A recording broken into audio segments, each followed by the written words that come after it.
శ్రీ గురుభ్యో నమ. శ్రీ భటుగనాథాయ నమ. ప్రేక్షకులందరికీ శుభాశీస్సులు తెలియజేస్తూ మనకి 30 తారీఖు రోజున అక్షయ తృతీయ రోజున శివ అంశ సంభూతుడు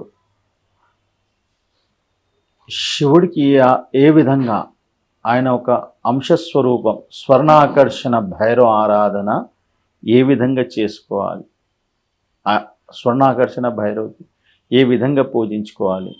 ఎందుకంటే స్వర్ణాకర్షణ భైరవుడు కూడా మనకి లగ్జరీ వాహనం, అది మనకి మంచి ఒక లగ్జరీ లైఫ్ ఇచ్చే స్వామి ఆయన.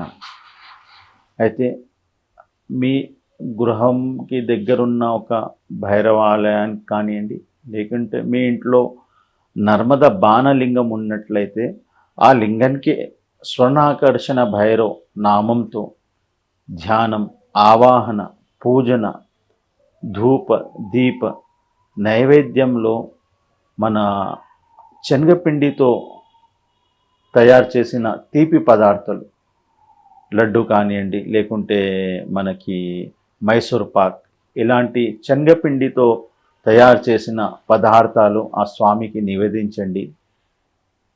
ఎల్లో అంటే చామంతి పూలతో ఆ స్వామికి అష్టోత్తర నామాలతో అర్చించండి. 5, 7 లేకుంటే 11 నేటి దీపాలతో స్వామికి దీపారాధన.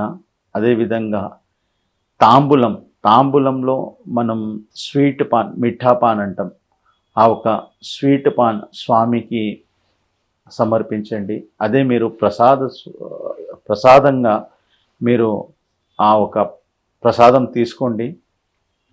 తర్వాత మీకు మంచి ఒక ధనపరంగా, ఆరోగ్యపరంగా మంచిగా ఉండాలని ఆ స్వామికి ప్రార్థించండి. అక్షయ తృతీయ రోజున ఈ విధంగా పూజ చేసుకుంటే మీకు చాలా మంచి అనుకూల ఫలితాలు దక్కే అవకాశం ఉంటుంది. శుభం భూయాత్.